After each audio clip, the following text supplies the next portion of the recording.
आज महाराष्ट्रामध्ये सर्वत्र ठिकाणी रक्षाबंधन आनंद उत्सवामध्ये साजरा केला जात आहे।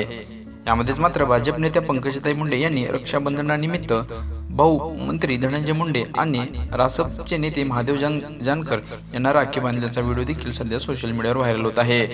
कारण की आज हा भाऊ बहिणीचा सण मानला जातो। यामध्येच मात्र अनेक मान्यवर हे आपल्या बहिणीकडे जाऊन राखी बांधून घेत असतात। अशातच मात्र धनंजय मुंडे यांनी देखील आपल्या ताई पंकजा मुंडे यांच्याकडून राखी बांधून घेतली आहे।